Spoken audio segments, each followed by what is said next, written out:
كلام الشارع. قال في شرح التحرير بعد قوله غير معتبر في كلام الشارع فقد نقل الشيخ جلال الدين الخبازي في حاشية الهداية عن شمس الأئمة الكرداني أن تخصيص الشيء بالذكر لا يدل على نفي الحكم عما عداه في خطابات الشارع، فأما في متفاهم الناس بهم في المعاملات والعقليات يدل وتداوله المتأخرون. وعليه ما في غزانة الأكمل والخانية لو قال ما لك علي أكثر من 100 درهم كان إقرارا بال100، ولا يشكل عليه عدم لزوم شيء في ما لك علي أكثر من 100 درهم ولا أقل كما لا يخفى على المتأمل. تو یہاں سے دیکھیے شروع کرتے ہیں. کیا ہے عنوان؟ ہے یعتبر المفہوم فی کلام غیر کلام الشارع. اس سے پہلے جو تفصیل آپ کے سامنے آئی تھی اس میں بنیادی طور پر آپ کو بتایا گیا تھا کہ مفہوم موافق کسے کہتے ہیں، مفہوم مخالف کسے کہتے ہیں، اور پھر مفہوم مخالف کی کتنی قسمیں ہوتی ہیں، پھر کون سی قسمیں معتبر ہیں اور کون سی قسمیں غیر معتبر ہیں. تو یہ ساری تفصیلات آپ کے سامنے آ گئی تھی، جن میں بنیادی طور پر یہ بات آئی تھی کہ مفہوم مخالف کی جو 5ویں قسم ہے جسے ہم مفہوم اللقب کہتے ہیں، اس کو چھوڑ کر باقی اقسام کو امام شافعی رحمۃ اللہ علیہ معتبر مانتے ہیں، اور یہ اعتبار کلام شارع کے اندر بھی ہے، کلام غیر شارع میں بھی ہے. فقہائے احناف کے بارے میں کل تک جو بات آئی تھی وہ یہ آئی تھی کہ فقہائے احناف جو ہے وہ مفہوم مخالف کو حجت نہیں مانتے ہیں کلام شارع میں، یعنی قرآن اور حدیث میں اس کو حجت نہیں مانتے ہیں، البتہ اس کے علاوہ جو ہے اس میں وہ حجت اس کو مانتے ہیں. تو یہ تفصیلات آ چکی ہیں آپ کے سامنے. اب آج جو تفصیل ہونے جا رہی ہے وہ اس کے بعد کہہ رہے ہیں کہ اعتبار المفہوم فی غیر کلام الشارع، کلام شارع کے علاوہ میں مفہوم مخالف کو معتبر ماننا. کہتے ہیں قال فی شرح التحریر بعد قوله، التحریر کی شرح جو التقریر والتحبیر ہے اس میں فرمایا ہے بعد قوله، مصنف کے اس قول کے بعد غیر معتبر فی کلام الشارع فقط. تو غیر معتبر فی کلام الشارع فقط یہ لفظ کل بھی آیا تھا، اس سے پہلے کہ صرف شارع کے کلام کے علاوہ صرف شارع کے کلام میں یہ معتبر نہیں ہے، باقی سب میں معتبر ہے. تو اس جملے کو نقل کرنے کے بعد شرح التحریر میں فرمایا ہے. کیا فرمایا ہے؟ اب آ رہا ہے. فرمایا یہ ہے کہ قد نقل الشیخ جلال الدین الخبازی فی حاشیۃ الہدایہ عن شمس الائمہ الکردری. شیخ جلال الدین الخبازی نے ہدایہ کے حاشیے میں شمس الائمہ کردری کے حوالے سے لکھا ہے. کیا لکھا ہے؟ ان تخصیص الشیء بالذکر، کہ بطور خاص کسی چیز کو ذکر کرنا لا يدل علی نفع الحکم، وہ حکم کے نفی پر دلالت نہیں کرتا ہے، اما عداہ، اس کے علاوہ جو چیزیں ہوتی ہیں. یعنی جس چیز کو بطور خاص کسی قرآن یا حدیث کی آیت میں بیان کیا گیا ہو اس کے علاوہ جو چیزیں ہیں ان کے حکم پر نفی نہیں کرتا ہے، نفی ہونے پر دلالت نہیں کرتا ہے. سمجھ رہے ہیں؟ نفی کے حکم کی نفی پر دلالت نہیں کرتا ہے مطلب کیا ہے؟ اس کا آسان ترجمہ مفہوم مخالف کہہ لیجئے. مفہوم مخالف پر دلالت نہیں کرتا ہے، کیا مطلب؟ حکم کی نفی پر دلالت نہیں کرتا ہے. تو کیا بتایا کہ بطور خاص کسی چیز کا ذکر کر دینا یہ حکم کی نفی پر دلالت نہیں کرتا ہے، اما ادا اس حکم کے علاوہ جو چیزیں اس میں فی خطابات الشارع شارع کے کلام میں، یعنی قرآن اور حدیث کے خطابات میں، آیات اور احادیث میں اگر بطور خاص کسی چیز کا ذکر کیا جائے تو اس کے ذکر کر دینے سے اس کے علاوہ جو چیزیں ہوتی ہیں ان کے حکم کی نفی پر دلالت نہیں کرتا ہے، یعنی مفہوم مخالف پر دلالت نہیں کرتا ہے۔ آواز تو ہماری کھلی آ رہی ہے؟ اب کیا کہتے ہیں، فَأَمَّا فِي مُتَفَاهِمِ النَّاسِ وَعُرْفِهِمْ، جہاں تک لوگوں کے آپسی کلام کی بات ہے، متفاہم گفتگو بات چیت، جہاں تک لوگوں کے عرف کی بات ہے اور آپسی گفتگو کی بات ہے، وفی المعاملاتی اور آپسی معاملات کی بات ہے، والعقلیاتی اور معقولات کی بات ہے، یدلو تو پھر اس میں کلام اس میں جو ہے مفہوم مخالف پر عمل کرتا ہے، اس کے علاوہ کی نفی پر عمل کرتا ہے۔ اب ایک صاحب کہہ رہے ہیں کہ اس کی مثالیں کل ہی والی مثالیں ہو سکتی ہیں، جیسے کل آیا تھا کہ فی الغنم زکاتن، فی الغنم زکاتن کہ غنم میں زکات ہے، تو اب اس کے علاوہ جو حکم ہے غیر غنم کا، سمجھ رہے ہیں، کوئی ضروری ہے کہ اس کے حکم کی نفی پر دلالت نہ کرے، یعنی مفہوم مخالف پر دلالت نہیں کرتا ہے، یعنی اب جو غیر غنم ہے ان میں زکات واجب نہ ہو اس پر دلالت نہیں کرے گا، اس پر یہ دلالت نہیں کرے گا۔ اسی طریقے سے ایک مثال ہم نے دی تھی کہ جسے قرآن میں آیا ہے کہ لا تأکلوا الربا اضعافا مضاعفا، دوگنا تیگنا کر کے ربا سود مت کھاؤ، تو اس کا مفہوم مخالف یہ نکالا جائے کہ اس سے کم اگر ہو تو اس کو کھا سکتے ہیں، یعنی تھوڑا بہت سود ہو تو کھا سکتے ہیں۔ تو یہ بطور خاص جو اضعاف مضاعفہ کی بات کہی گئی ہے تو تخصیص الشیء بھی ذکر ہو گیا، سمجھ رہے ہیں، اور یہ قرآن کی آیت ہے تو خطابات شارع ہو گیا، سمجھ رہے ہیں، آیت ربا میں اضعاف مضاعفہ کی جو بات کہی گئی ہے تو تخصیص الشیء بھی ذکر ہوا کہ نہیں، بطور خاص بات بتائی گئی کہ دوگنا تیگنا کر کے مت کھاؤ، اور پھر قرآن کی آیت ہے تو خطابات شارع ہو گیا۔ تو اب کیا اگر اس سے کم ہو علی نفی الحکم اما ادا، اگر اضعاف مضاعفہ کے علاوہ اگر ہو یعنی اس سے کم ہو تو کیا اس کو کھا سکتے ہیں؟ کہتے ہیں اس کے حکم کی نفی پر دلالت نہیں کرتا ہے، یعنی اس کے مفہوم مخالف پر دلالت نہیں کرتا ہے، بلکہ کسی چیز کو اگر ذکر کر دیا جائے تو اس کے مفہوم مخالف کو شامل نہیں ہوگا۔ اچھا، لوگوں کی بات چیت کا تعلق ہے، ان کے اور معاملات کی بات ہے، اور ایسی چیزیں جو معقولات کی بات ہیں تو ان میں مفہوم مخالف پر عمل ہوتا ہے۔ آگے مصنف کہہ رہے ہیں وَتَدَاوَلَهُ الْمُتَأَخِّرُونَ، متأخرین مشائخ نے اسی قول کو قبول کیا ہے، متأخرین مشائخ نے اسی قول کو لیا ہے۔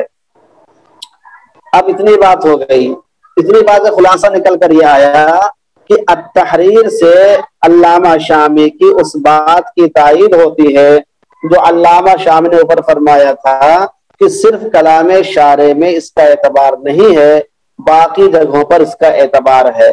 تو شرح تحریر کے حوالے سے انہوں نے اپنی تائید پیش کر دی ہے۔ تو پہلی تائید سمجھ میں آئی، پہلی تائید سمجھ میں آئی کہ شرح تحریر والے نے خبازی کے حوالے سے لکھا ہے کہ کلام شارع میں مفہوم مخالف پر دلالت نہیں ہوتی ہے، ہاں کلام شارع کے علاوہ لوگوں کا عرف ہو، لوگوں کی آپسی بات چیت ہو، یا ان آپسی معاملات ہو، یا ان کا تعلق معقولات سے ہو، عقلیات سے ہو، تو پھر ان میں دلالت کرتا ہے۔ تو جو بات شرح تحریر والے نے لکھی ہے وہی بات اس سے پہلے علامہ شامی نے لکھی تھی، تو اپنی بات کی تائید میں انہوں نے شرح التحریر کی عبارت پیش کی۔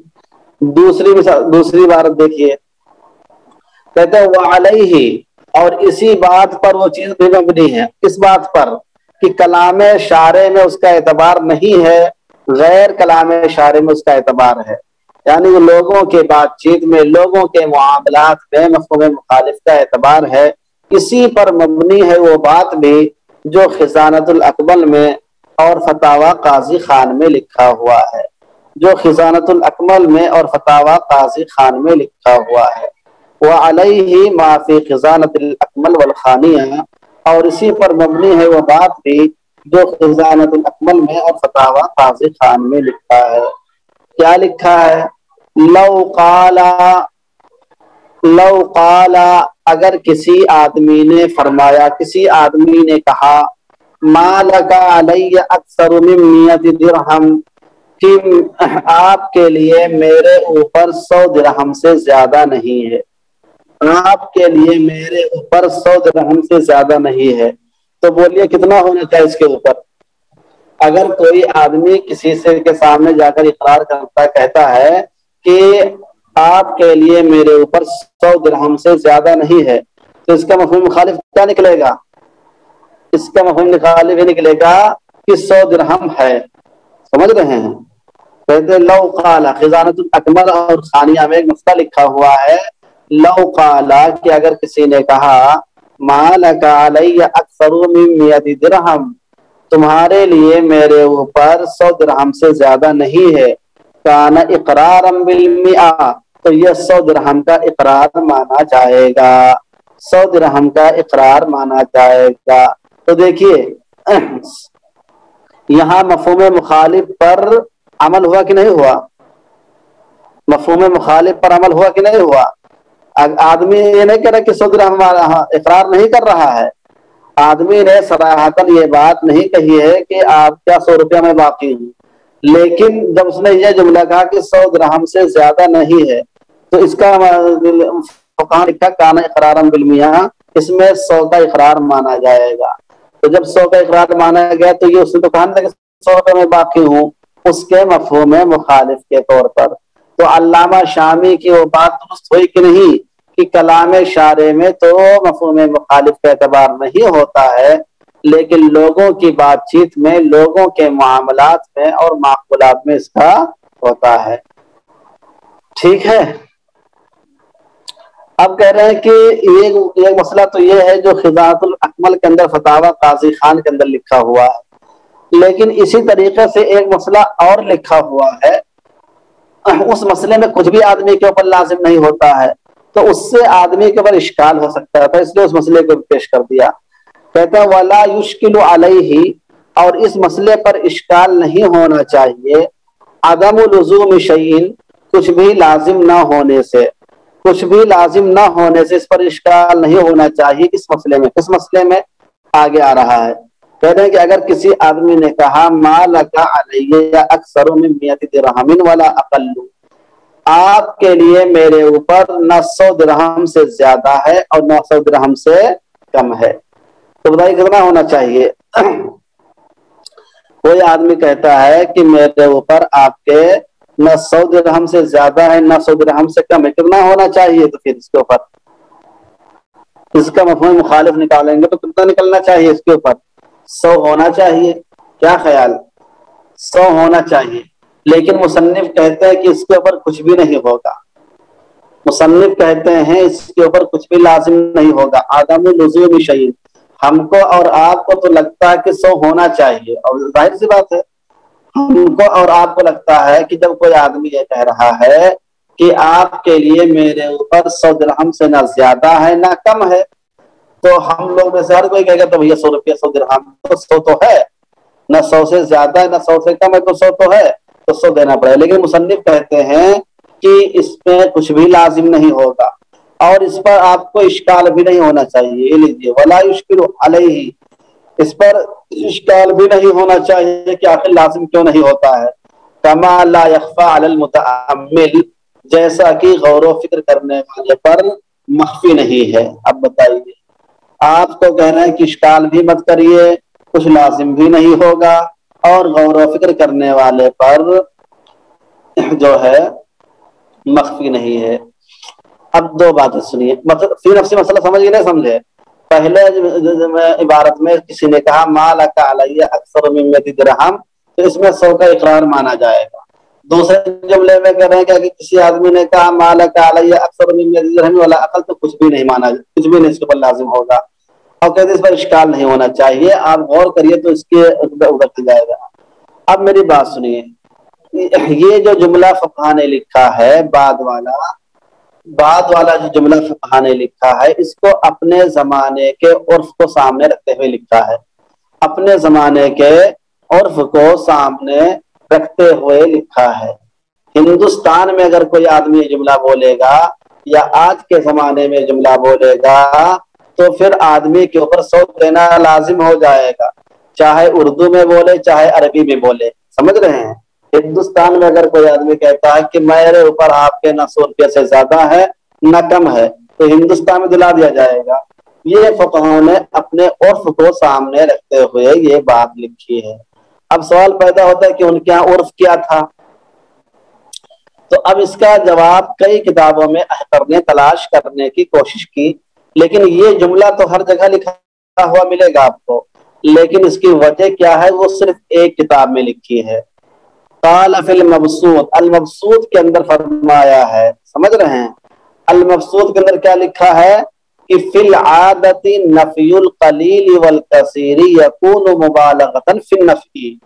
فی العادت، ہمارے یہاں کے عرف و عادت میں نفی القلیل والکثیر کہ اگر کسی جملے میں قلیل اور کثیر دونوں کی نفی کر دی جاتی ہے، فی العادت ہمارے عرف و عادت میں نفی القلیل والکثیر، قلیل اور کثیر دونوں کی نفی کر دینے سے یکون مبالغۃ فی النفی، نفی میں مبالغہ مانا جاتا ہے، یعنی کچھ بھی نہ ہونے کے لیے یہ تعبیر وہاں استعمال ہوتی تھی۔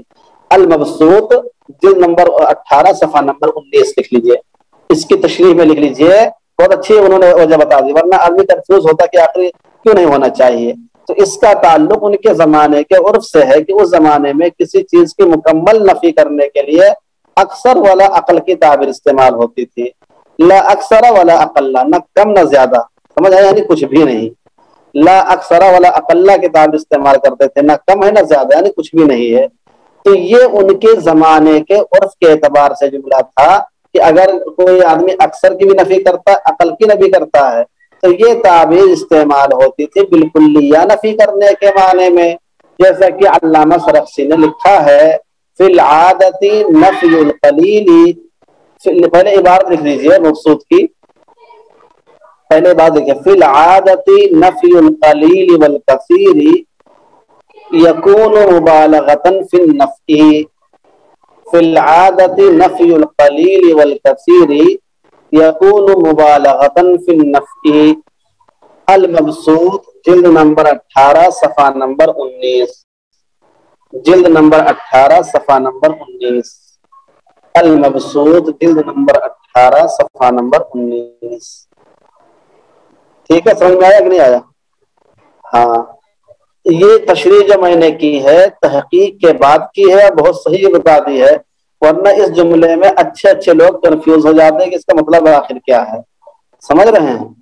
ہاں، اس میں کنفیوز ہو جاتے ہیں لوگ، اور بہت سے لوگ تو بالکل فیوز ہو جاتے ہیں۔ اب یہاں تک بات مکمل ہو گئی، تو اب دونوں جملوں میں فرق آپ کے سامنے واضح ہو گیا۔ اب کما لا یخفی علی المتأمل والی بات ہو گئی، سمجھ رہے ہیں؟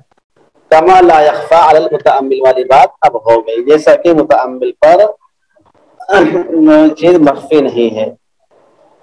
عبارت میں نے بتائی فی العادت نفی القلیل والکثیر یکون مبالغۃ فی النفی، کہ ہمارے عرف میں آج کے زمانے میں، مقصودی والے نے لکھا ہے کہ قلیل اور کثیر دونوں کی نفی کر دینا یہ نفی میں مبالغے کے طور پر ہوتا ہے، نفی میں مبالغے کے طور پر ہوتا ہے، یعنی بالکلیہ کسی چیز کی نفی کرنے کے لیے لا اکثر ولا اقل کی تعبیر استعمال ہوتی ہے۔ ٹھیک ہے، تو اب اس میں جو جس آدمی نے کہا ما لک علی اکثر من مئۃ درہم ولا اقل، تو اکثر و اقل دونوں کی نفی کیا کہ نہیں کیا؟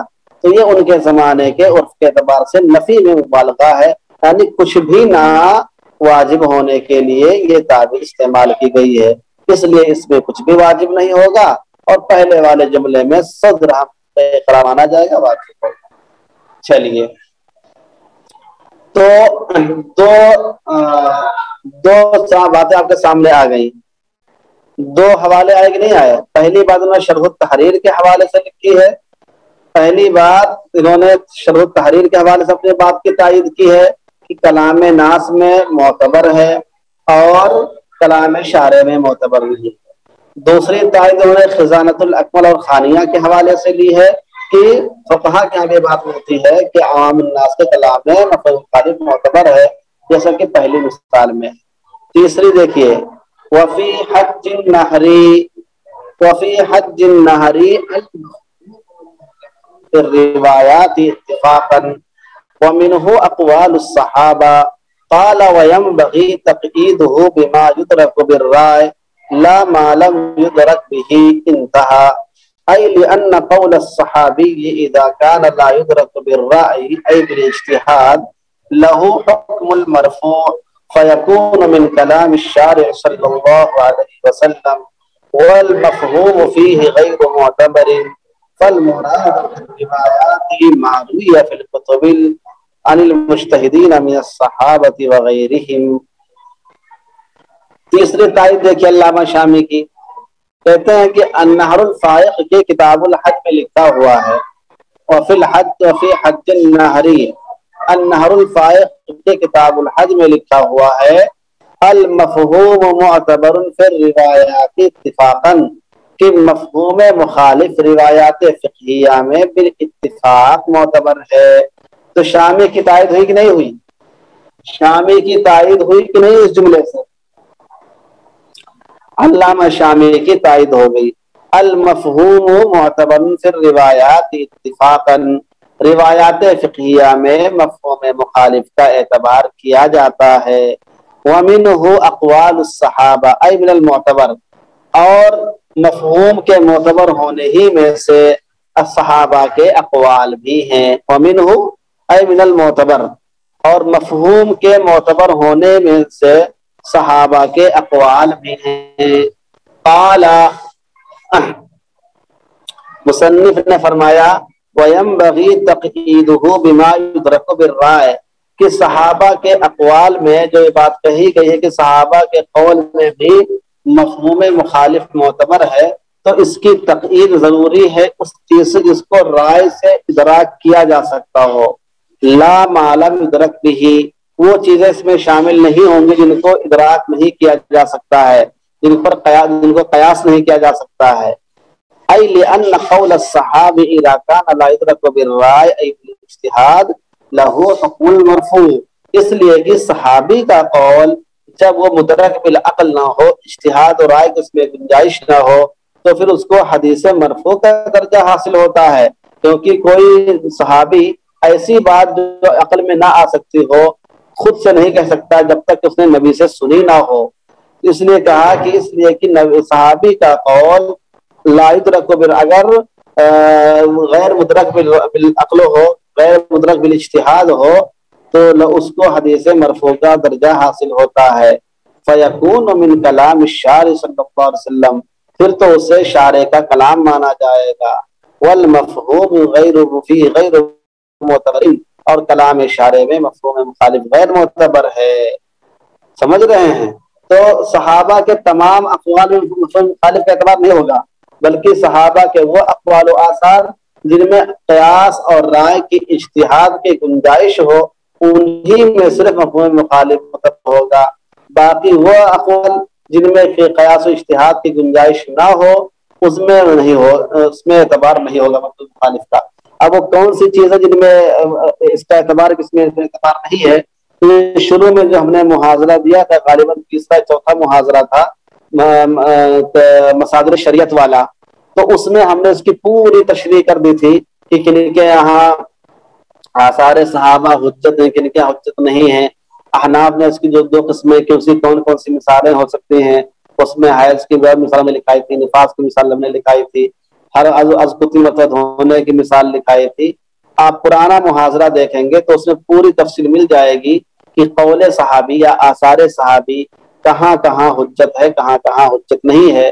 اس میں یہ تفصیل آئی تھی کہ وہ اقوال صحابہ یا وہ آثار صحابہ جن کو اجتہاد اور قیاس اور عقل سے سمجھا جا سکتا ہے، وہ تو صحابہ کے ہاں ان کے ہاں ائمہ مجتہدین کے ہاں بطور خاص امام ابو حنیفہ رحمۃ اللہ علیہ کا حجت نہیں ہے، لیکن جن کو نہیں سمجھا جا سکتا وہ حجت ہیں. اس کے پوری تفصیل ہم دکھا چکے ہیں پہلے. اچھا اوپر جو لفظ لکھا کہ المفہوم معتبر پھر روایات، تو روایات سے مراد کیا ہے؟ تو کہتے ہیں فل مراد بالروایات، اس جملے میں روایات سے مراد ما رویہ بالکتب مجتہدین من الصحابۃ وغیرہم. اس میں روایات سے مراد وہ باتیں ہیں جو کتابوں میں مجتہدین کے حوالے سے مروی ہیں صحابہ کے اقوال میں، صحابہ میں سے، یعنی مجتہدین صحابہ اور مجتہدین جو ہیں ان کی جو باتیں کتابوں کے اندر مروی ہیں ان کو روایات سے تعبیر کیا گیا ہے. تو یہاں تک بات سمجھ میں آئی کہ نہیں آئی؟ تو 3 ہو گئی ہیں. کتنی تائیدیں ہو گئی علامہ شامی کی؟ 3 تائیدیں ہو گئی ہیں النحو الفائق کو ملا کر. جی چوتھی تائید دیکھیے. سب کو آواز سلو آ رہی ہے، صرف آپ ہی کو سلو آواز آ رہی ہے؟ اور میری طبیعت کل سے ہی ٹھیک نہیں ہے. لکھنؤ میں جانتے یہاں کے لوگ نظر لگا دیتے ہیں، اکیلے بازار جانے سے یہاں کے لوگ نظر لگاتے ہیں. تو ہم کو کسی نے نظر وظر لگا دیا ہے اور ہم کو سردی نزلہ زکام بخار سب آ رہا ہے. تیز قسم کا بخار آ رہا ہے اس وقت ہم کو، اس لیے آواز میں کچھ فرق بہرحال ہوگا. اچھا تو اتنے تھکاوٹ بھی لگتی ہے. تو متواتر ترجمہ کر دیں. کہتے ہیں النحر الفائق کے کتاب الحج میں لکھا ہے کہ روایات فقہیہ میں مفہوم مخالف کا اعتبار کیا جاتا ہے اور انہی اعتبارات میں سے صحابہ کے اقوال بھی ہیں. مصنف فرماتے ہیں کہ مناسب ہے کہ صحابی کے قول کی تقلید کی جائے اس بات سے کہ وہ ایسا قول ہو جس کو رائے اور اجتہاد سے ادراک کیا جا سکتا ہو. وہ باتیں اس میں شامل نہیں ہیں جن کو ادراک نہیں کر سکتے ہیں، اس لیے کہ صحابی کا قول اگر مدرک بالرائے نہ ہو، یعنی اس میں اجتہاد اور قیاس کا دخل نہ ہو، تو اس کو حدیث مرفوع کا درجہ حاصل ہوتا ہے. چنانچہ وہ شارع کے کلام میں سے مانا جاتا ہے اور اس شارع کے کلام میں مفہوم مخالف غیر معتبر ہے. اسی طریقے سے المفہوم معتبر پھر روایات میں جو لفظ الروایت استعمال ہوا ہے، اس روایات سے مراد وہ باتیں ہیں جو مجتہدین صحابہ سے اور مجتہدین تابعین سے ہماری کتابوں کے اندر مروی ہیں. ٹھیک ہے. چوتھی تائید دیکھیے وفی النحر ایضا عند سنن الوضو، اور النحر الفائق ہی میں سنن وضو کے موقع پر مصنف نے لکھا ہے مفاہیم الکتب حجت، کہ فقہی کتابوں کے جو مفاہیم مخالفہ ہیں وہ حجت ہیں، مفہوم مخالف جو ہیں وہ حجت ہیں. بخلاف اکثر مفاہیم النصوص، برخلاف اکثر نصوص کے مفاہیم کے، یعنی جو نصوص شرعیہ ہیں قرآن و حدیث ان کے اکثر مفاہیم میں مفہوم مخالف حجت نہیں ہے، لیکن کتب فقہیہ کے مسائل میں حجت ہے. تو اس سے بھی تائید ہو رہی کہ نہیں ہو رہی ہے کہ نصوص میں شارع کے خطابات میں شارع کے کلام میں تو حجت نہیں ہے، لیکن فقہی کتابوں میں فقہا کے آراء میں لوگوں کے اقوال میں حجت ہے. تو یہ چوتھی تائید علامہ شامی کی ہو گئی. 5ویں تائید دیکھیں. 5ویں تائید دیکھیے وفی غایت البیان عند قوله وليس على المرأة ان تنقض ضفائرها، اور غایت البیان میں مصنف نے اس عبارت کے موقع پر فرمایا. کون سی عبارت ہے؟ وَلَيْسَ عَلَى الْمَرْأَةِ أَن تَنْقُضَ ضَفَائِرَهَا، کہ المرأة کے اوپر اپنے چوٹیوں کو کھولنا ضروری نہیں ہے. غسل کرتے وقت خواتین کو اپنی چوٹیوں کو کھولنا ضروری نہیں ہے. اس عبارت کو نقل کرنے کے بعد غایت البیان کے مصنف نے لکھا ہے احترز بالمرأة عن الرجل، احترز بالمرأة عن الرجل، کہ مصنف نے اوپر کے متن کی عبارت میں المرأة کہہ کر الرجل سے احتراز کیا ہے. المرأة کہہ کر الرجل سے احتراز کیا ہے. تو مطلب کیا نکلے گا کہ المرأة کے لیے تو اپنی چوٹیوں کو کھولنا ضروری نہیں ہے، لیکن الرجل کے لیے کھولنا ضروری نہیں ہوگا. الرجل کے لیے اپنی چوٹیوں کا کھولنا ضروری ہوگا. اگر اس کے بڑے بال ہیں مرد کے تو پھر اس کو ہوگا. تو مفہوم مخالف کا اعتبار کیا کہ نہیں کیا غایت البیان والے نے؟ مفہوم مخالف کا اعتبار کیا کہ نہیں کیا کہ لفظ المرأہ کا الٹا کر کے دکھایا کہ احتراز بالمرأة عن الرجل.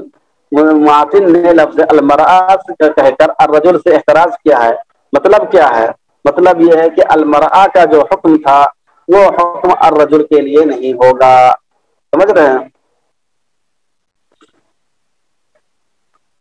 جی.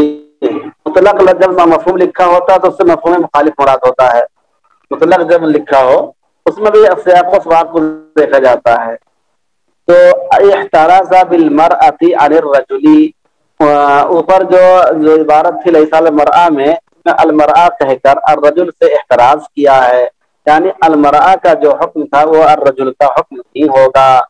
کہتے ہیں وہ تخصیص الشیء فی الروایات، روایات فقہیہ میں بطور خاص کسی چیز کو ذکر کرنا یدل علی نفی ما عداہ بالاتفاق، اس کے علاوہ جو چیز ہے اس کی نفی کے پر دلالت کرتا ہے بالاتفاق، یعنی مفہوم مخالف کا اس میں اعتبار ہو جاتا ہے.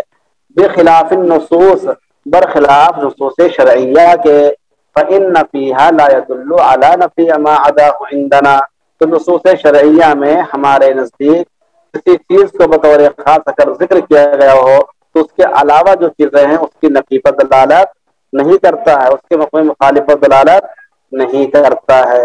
تو غایت البیان سے تائید کی ہوئی کہ نہیں ہوئی؟ 5 تائیدیں آپ کے سامنے پیش کر چکے اب تک کے. غایت البیان کی اس عبارت سے بھی مصنف کی تائید ہو گئی ہے. ٹھیک ہے. یہ مشارکے اتنے کم کیوں شریف ہوتے سمجھ میں نہیں آتا ہے. نہیں پڑھنے کا من ہو رہا ہے کئی لوگوں کا. ایک مثال اور دیکھیے، کہتے ہیں وفی غایت البیان ایضا فی باب جنایات الحج عند قوله وَإِذَا صَالَ السَّبْعُ عَلَى الْمُحْرِمِ فَقَتَلَهُ لَا شَيْءَ عَلَيْهِ. ابھی بتاتے ہیں لما روی ان عمر رضی اللہ عنہ قتل سبعا واحدا کبشا وقال ان ابتدأناه. کہتے ہیں کہ غایت البیان ہی میں ایک جگہ پر اور لکھا ہے، باب جنایات الحج میں لکھا ہوا ہے مصنف کی اس عبارت کے پاس وَإِذَا صَالَ السَّبْعُ عَلَى الْمُحْرِمِ، اور اگر کوئی خونخوار درندہ کسی محرم پر یعنی احرام پہنے ہوئے شخص پر، اگر کوئی درندہ کسی احرام پہنے ہوئے شخص پر حملہ کر دے فَقَتَلَهُ، اور وہ اس کو قتل کر ڈالے، قتل کر ڈالے یعنی محرم اس کو قتل کر دے. فَقَتَلَهُ أي قتل المحرم السبع، اور محرم اس جانور کو قتل کر ڈالے، مار ڈالے. لا شیء علیہ، تو پھر محرم پر کچھ بھی واجب نہیں ہوگا. سمجھ رہے ہیں؟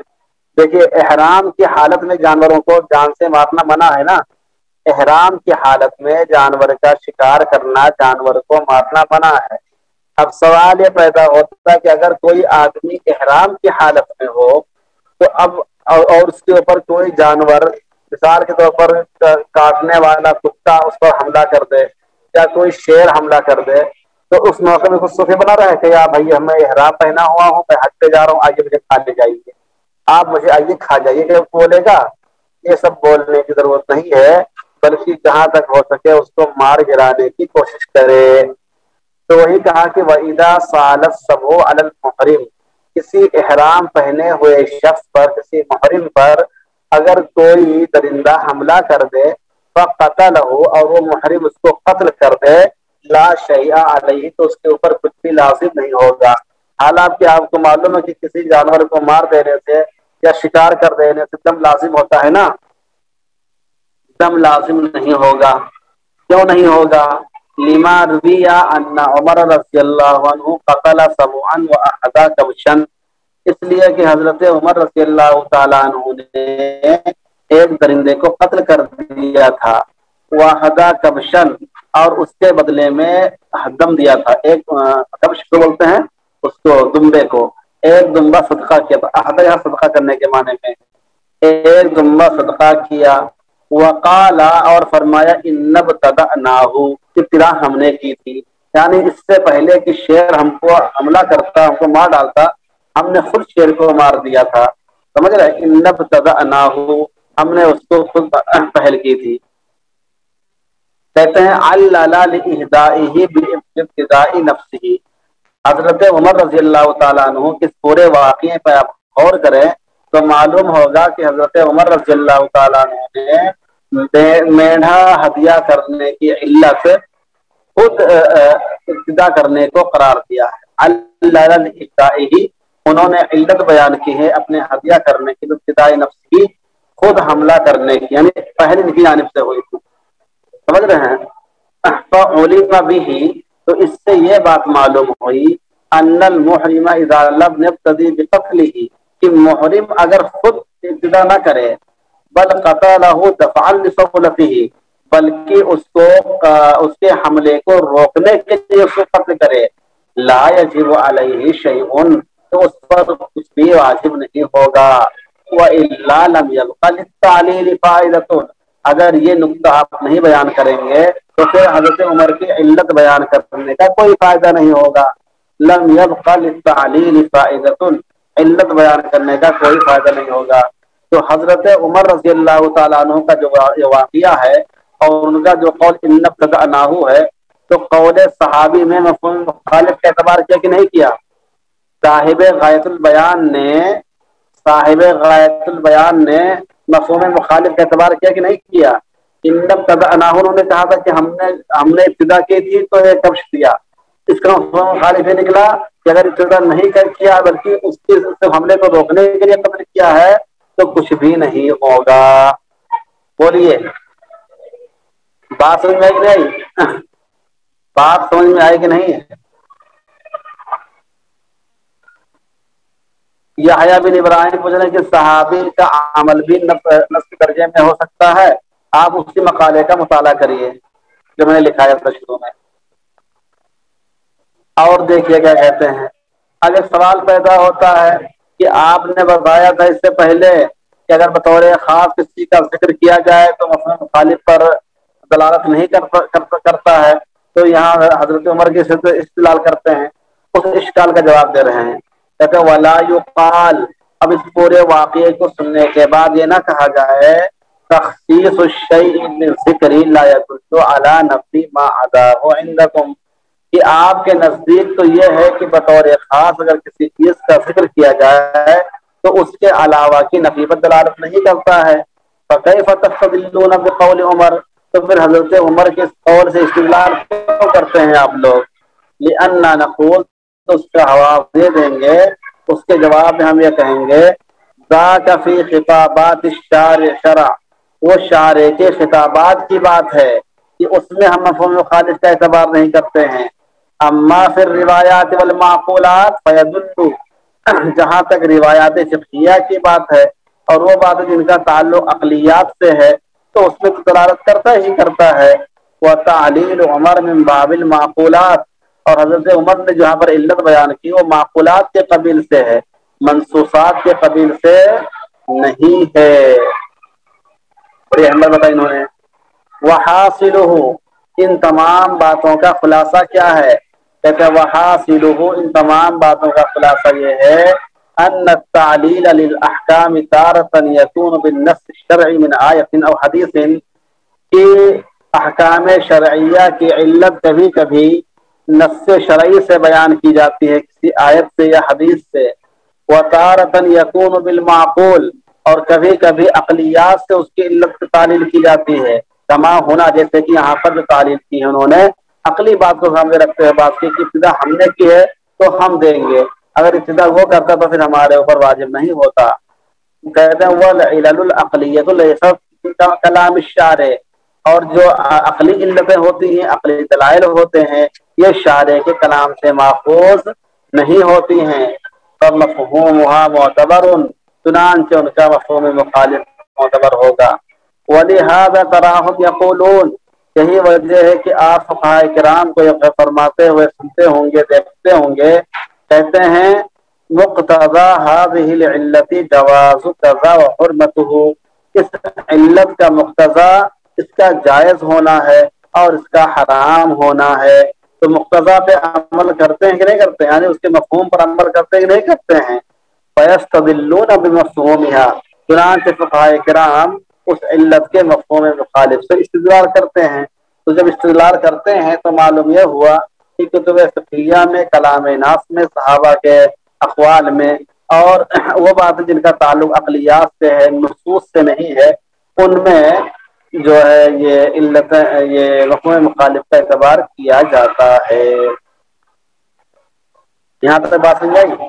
خلاصہ نکل کر یہی آیا کہ اب تک کیا علامہ شامی نے آپ کے سامنے 5 مثالیں ایسی بیان کی ہیں جن سے بات ظاہر ہو جاتی ہے کہ فقہائے کرام کے یہاں صحابہ کے اقوال میں، تابعین کے اقوال میں اور فقہ کتابوں میں پائی جاتی ہے۔